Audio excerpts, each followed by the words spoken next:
Hello and welcome to another gameplay review on the Virkayu gameplay channel. And in this one we have Rengar Ignite, Fleet Footwork versus the buffed Lethal Tempo Broxer Trundle. Now, they've given Trundle his attack speed back, that growth, 0.07.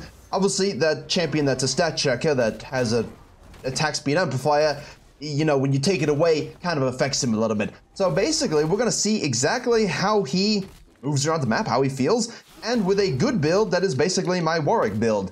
We like the Tiamat for fast clearing, we like the Sheen for the on-hit Giga Stonks, and obviously Blade of the Rune King to, you know, attack speed, survive, and thrive. Now we've got Cassio versus Faker in the mid lane, we've got the two that go together, going against each other, and obviously the Yasuo being on our team means our Q has less value, but it will still destroy anything we can get onto because we steal AD effectively. Well, we reduce their AD, we gain AD, but, you know, semantics aside. Mumu is freshly buffed, pretty good in the support position. They do get 2 prior there, obviously benefit of leashing versus not leashing. Now, we do kind of look at this like, okay, look, can I cut up here and do something here and die? Okay, oof, that looks juicy. Do I just want a full clear or maybe get a little bit level 4 action before I go venturing into the abyss? Or do I look at this and go, oh look, there's a trade going on because they think I'm going to the top side. Why don't I rotate over? And if I can get something with 80% probability, I will make this play, and because Rengar started topside, I have the ability to fall back to it. And you know what's really funny about this? I'll explain it in a second. See them trying to kill the Cassio over there, so we'll focus on the Trundle. We get the Q bite, which of course gives the slow. We have the red buff, we put the pillar, he flashes out. We'll take that, obviously. In this case, the Cassio actually leaves. Now the Trundle has all the power in the world because he knows Rengar did 12 CS plus a red buff. We'll be going to this side. We know that we did this as well. Can we go in and take this? Oh, look, hello, sir. Can we go in and take this stuff? In theory, yes, but you have to remember that the Thresh and the Draven are down here. No mana, lower HP. You're going to have an Amumu coming out of base. So basically, we're just going to say, sure, let's go ahead and do a little bit of a fight. Rengar does a good job trapping that, as I just said, right? They're coming out of base, and Mumu's coming out of base. Therefore, we can't go make this play because they'll cut us. And obviously, Cassiopeia does not have that same awareness and dies for it.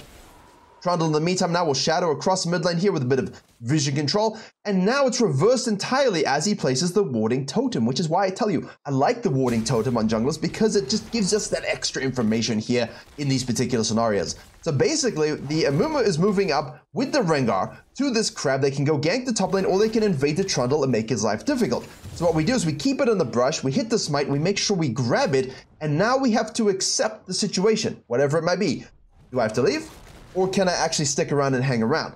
And because of that threat of Trundleness, Rengar decides he wants to go gank the Yasuo. So maybe not, you know, well, at this point, you know, the problem is the Galio needs to take himself out of the picture. The Cassio can rotate. The shove here means the Yasuo can rotate. Do we really want to maybe force a 2v3? Obviously, the Thresh will reset after the push. How long is this? You know, there's too many question marks for the Rengar, but I'm not entirely a fan of, in this particular case, trying to take the Amumu and force an invade on a Trundle who's, you know, when you have lethal tempo and the attack speed buff again, super strong, right? He's a strong champion in that fisting sense. And effectively what we did do is force the Trundle's flash. We now have total control over the bottom side. We know the Trundle's going to have this and this respawning at 420, 440. Well, let's see if we hit 440 exactly. Come on. Nah, there you go, 440 exactly. So now we're going to gank the Malphite here. Obviously a nice pre-level 6 gank. The downside is you were paying attention, and most of you Elos you should be. That's a level 3 Yasuo. It's a level 5 Malphite, and that is one of the biggest waves to gank in that you could possibly do. So you're taking a lot of damage not only from the Malphite, but also from the wave, and you don't have any damage because we haven't based yet. Varus gets a kill onto the Thresh with the Amumu. We have the Rengar down here missing his Bola, jumps back in, Galio rotates, Q hits from the Amumu, and the Galio slaps down. So effectively, this is a very good example of, hey, look, I'm doing this clear, look, there's a fisting fight, let me go do it, because if it works out nicely, then I do have this pressure, except obviously paying attention to Black Timers.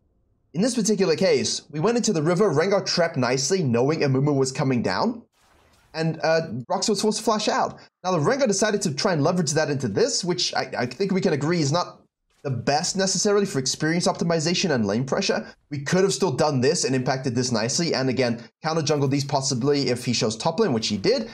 And Broxer was going to have his, Trundle's going to have his blue side regardless. But now we know that the Varus has no flash because we set that up from a rotation. So what we do is we ensure that the summonerless ADC dies. This is what Diamond Junglers just don't do.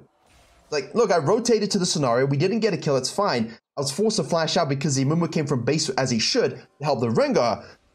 You know, I'm going to go topside now, deal with these camps and try something here.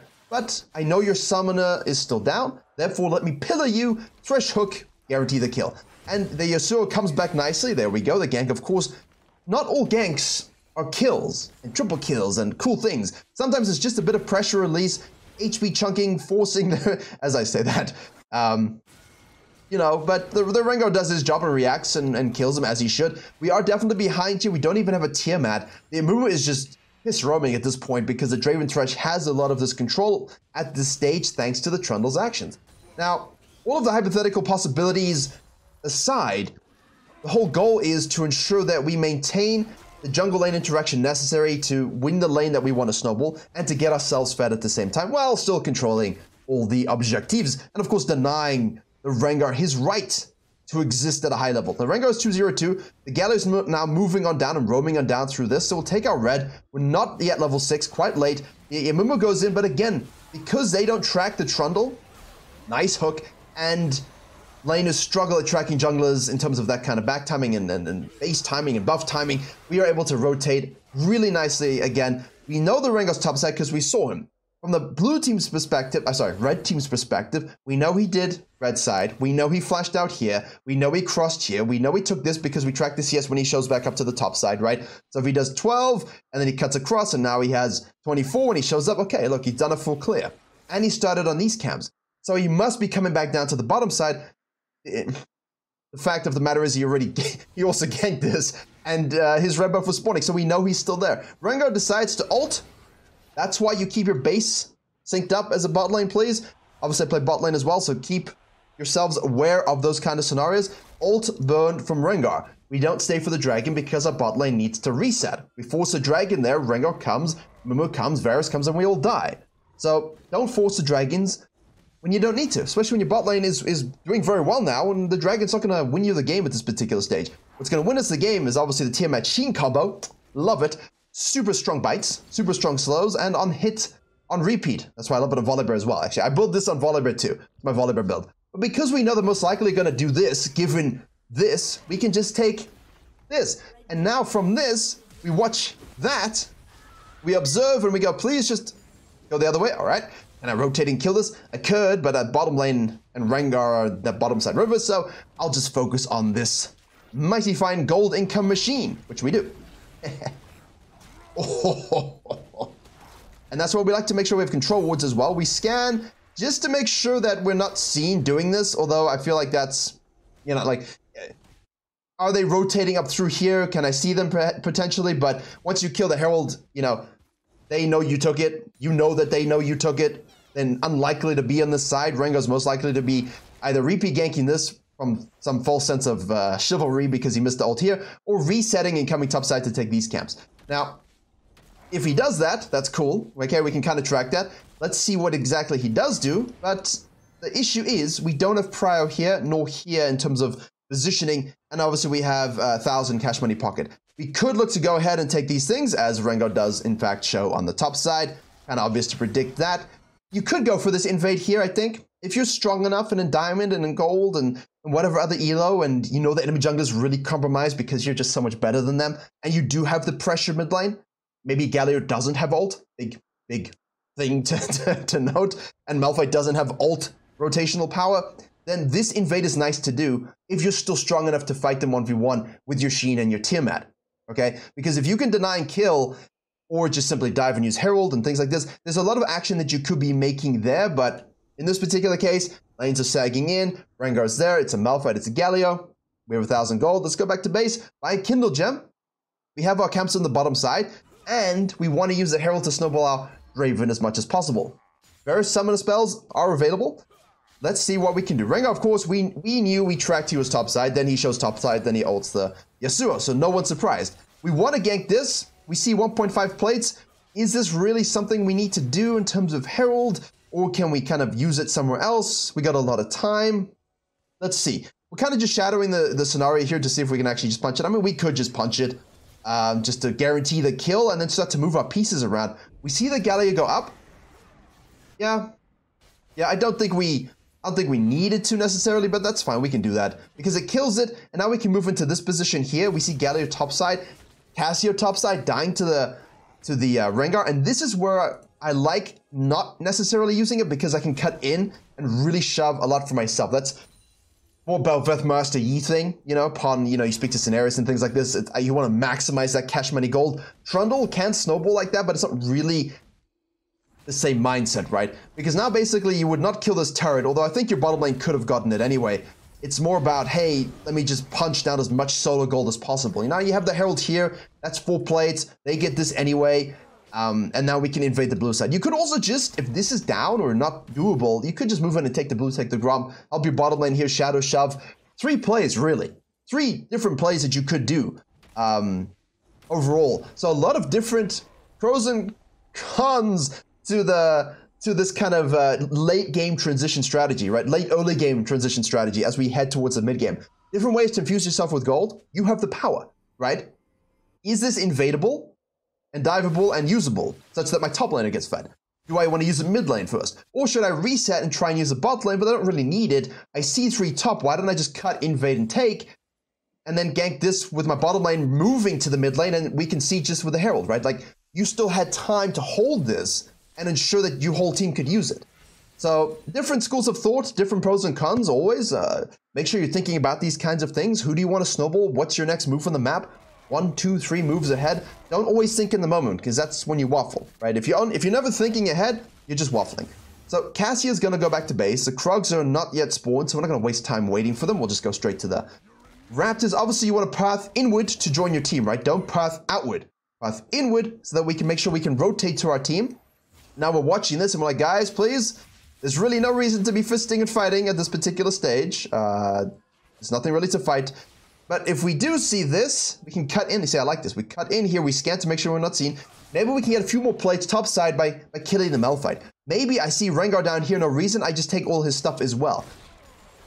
Again, different schools of thought. The ult goes through from the Yasuo using it himself, and the pillar will stop the Malphite in position. We'll get the slow. Now we can go diving. This is a beautiful gank there. We'll tank the tower shots. Beautifully done. Remember, your passive heals you every time a unit dies around you. Nice, right? Again, the laner focus versus the counter jungling focus, because we know the Rengar's down bottom side. We could have snacked all of this, and if your lane is super strong pushing this and doesn't need you for plates, or the lane is already dead, then that's a good play as well. Obviously, you can just kill the Rengar when he shows up, which you should do. Now we're just going to use our attack speed, growth, and W to ensure that that gets schnomped. And we know Rengar's here. Just be cautious, please. Dragon is spawning, so yes, we want to reset. Beeline for this. We don't want to give them 2 for free. Galio shows mid lane. We do take this turret as well, so that damage that Trundle did, huge. And again, I think what you're seeing here is, look, I used the Herald to break this. I could do this myself, and then they could break it afterwards. So again, that's nicely done.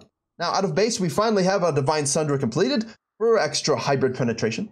Not really necessary. For healing, for percentage damage.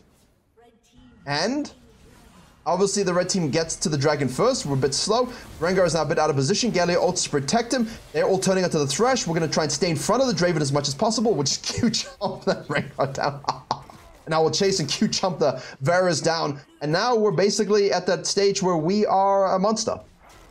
Positioning is key here. Stand in front of the Draven. Because you can slow and attack speed and use your pillar right up where they don't want it to go, you have a lot of disruption, and you don't have to just chase down targets you want to kill. But stealing the AD away from a Rengar or a Varus and slowing them and being able to stick to them when they have no flash is such a potent ability. We're going to use our E there and maybe waste our ult a little bit. Thresh gets slain by a turret. Probably didn't need to suck the Galio there, but that's okay. It happens. We catch the wave a little bit. No, you don't do that. I'm thinking too greedy here. Like, I want to take the plant away to stop them seeing my disengage, but really, it doesn't serve a point. Cool. Varus respawns, Amuma respawns, Galio is going to go back to base, Rengar is available, Malphite's topside, the second Herald is up. I would presuppose that the Rengar is going to go to that, which of course we see from the planted on the Cassio is the case. So now we don't do the Krugs again. We cut because we want to be here with our team. And this is the moment when we don't need to base, but our team does, or they're dead. And they're all respawning, we don't hang around here by ourselves and die and throw. Now they get this for free, they now fight our team fight because they don't think. That's where you throw games. So this is nice to recognize, obviously. He will know. You guys should know as well. Just pull off, do some sequencing, shadow from the back here. We know they're going to go for this. Do a quick 3 camper. Malphite ults, Yasuo flashes. We'll just burn this down. If Rengar face checks, he dies. We have bot lane here positioning and zoning the bears. They know what's going on as the red team, but they can't do anything about it. Look, Fog of War, have to accept it and give it up. Now we're 103 to 98. Now remember your side lanes, please, okay? A lot of time people just go mid lane here. The Varus does have flash, but we hit the pillar into the flay. He is forced to flash. The next time that will be a dead guy. Grounded is such a strong spell. That was a beautiful hook into a Cassiopeia ult. Nicely done. The Mumu goes in for the Q for the ult. Traps the Cassiopeia under the turret. She becomes dust. Rengar goes in for no particular reason other than to die. Thump him down. And go steal all his shit. Love it. Now we can take the wolves, we can take the blue, we can go and catch this wave and shove it up if you want to blindly do those things. I do like stealing all of the stuff away. They have 3 dead. So if your response when they have 3 dead in the mid game is, look, I better go do my camps, then that's the mistake, right? You can just literally starve them of 12 CS, all of this experience, all of the buffs, huge, right? Especially of mana-hungry teams. You can catch waves and shove waves. If they're dead a long time or this wave's pushed up a little further, you can take a turret.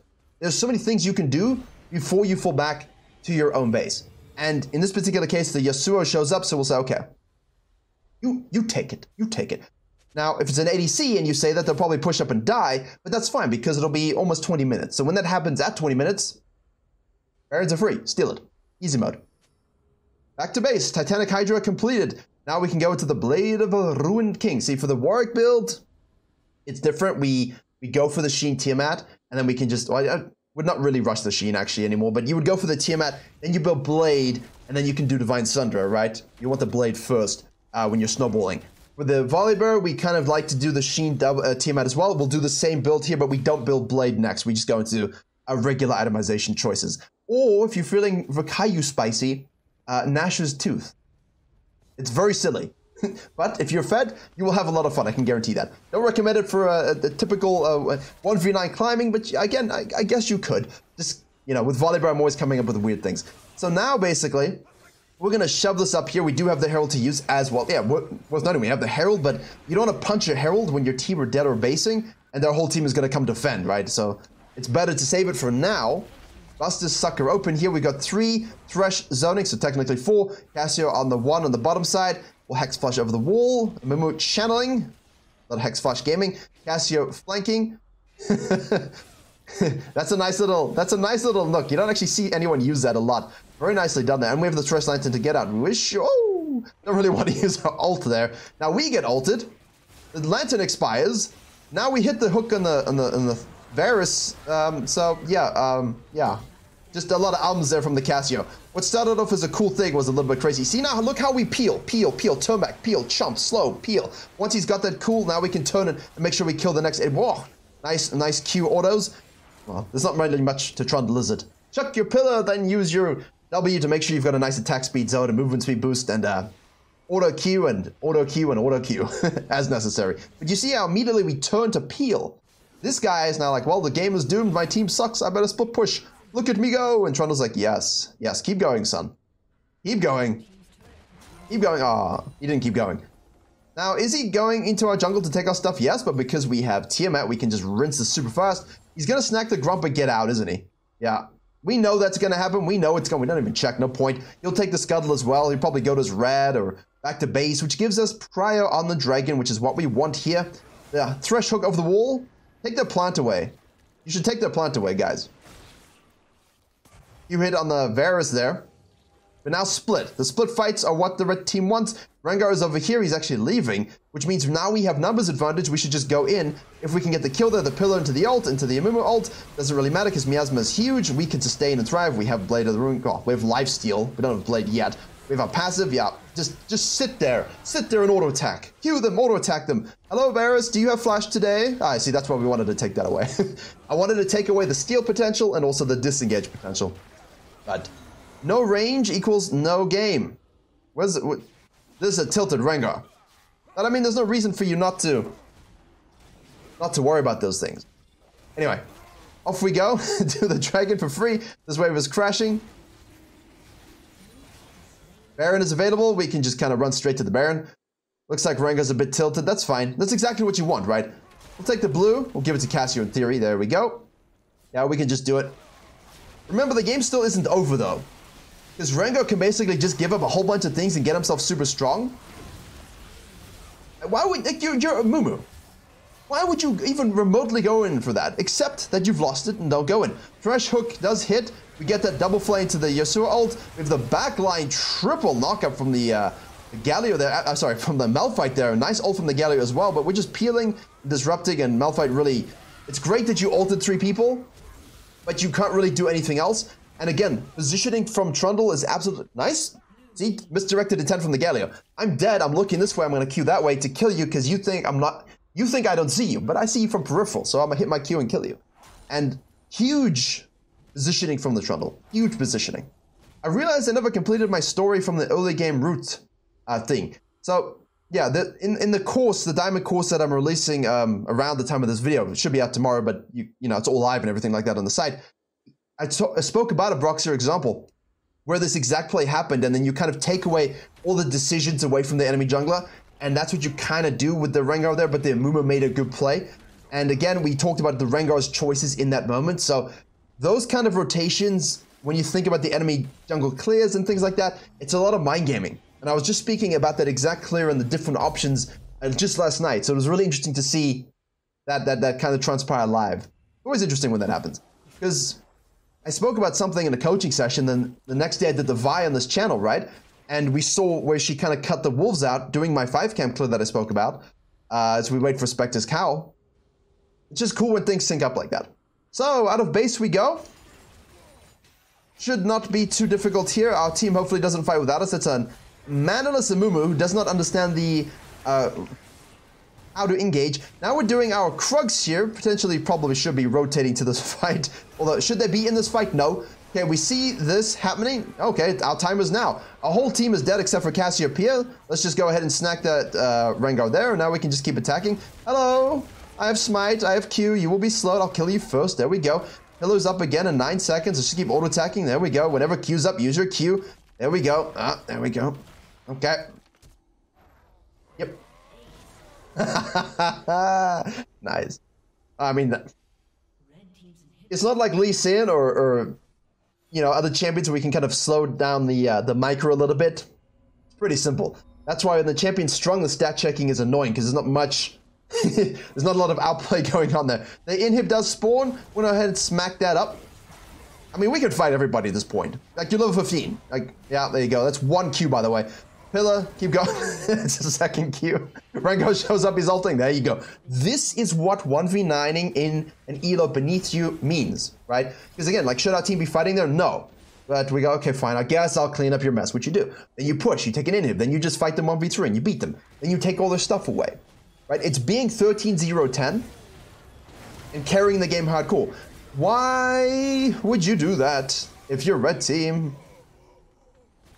I don't know. They just don't know how to accept certain things. Then again, maybe maybe our team are the issue. But again, like, you see where Brox is going, right?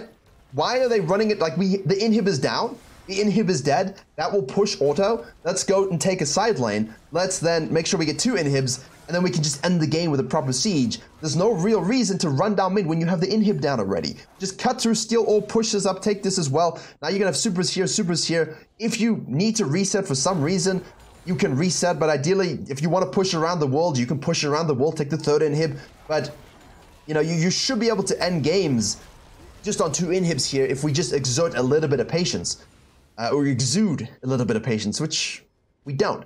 They run down mid and the Varus does various things, and that's it. So now again, Rengar is ulting. We'll just go ahead and take some more camps. Well, there you go, as I said. You will get strong and you will eventually do that. Do we care? No? I mean, excuse me. Did anybody ask? We don't care about anyone. That's what caring means. Like, this person's fed, I'll just kill him. This person's in the way, okay, I'll just kill him. See, now we don't have Draven. Cassio's gonna go in here. Trundle's like, look, Thresh, you have no HP. We cannot fight them. They have 5. Galio is going to rotate as well. Yasuo's not even in the fight. Just give up the dragon. Accept that it's gone. Accept that it's gone. Do other things. Take a whole bunch of these. Push up waves a little bit. Counter jungle. Just keep getting strong. Give them the dragon if they want to waste time. Not difficult. All in here. All in here. So now, obviously, the Baron's the thing that we want to take. That's why we're talking like that, right? Hey, just let them have it. 2 inhibs are down. It's going to shove in. They want to waste time. They're cool. Take all of these cams. Get some deep vision here. Take the plants away from them. If they come in and misposition, make a pick, which it looks like they do here. So they will misposition. We will then turn to disrupt as best we can to help the Draven. But there's a lot of big fat bodies and Malphites and Gallios on the way. But again, look at it. Turn, peel, turn, peel, turn, peel. Keep him alive, keep him alive, keep him alive. Beautiful. Now we turn back in. That's exactly how you fight as a tank and as a fighter when you have a Draven on your team who's fed, or an ADC on your team who's fed, or it's an ADC meta. It can be a mage, it can be anyone. That's how you do it. Okay? Keep him alive, then turn. Every single fight was beautiful. Beautiful Trundle play. Despite the early game being a little bit waffly just because of the was level 2 rotation with the Rengar. And again, the Rengar made the mistake. As you can see, attack speed growth, bit of attack speed boost to the Trundle, plus the good build allows you to carry games at 1v9. Thank you very much for watching. Hopefully you enjoyed and learned something. Course is available on Virkayu.gg. And as always, I will see you all in the next tutorial.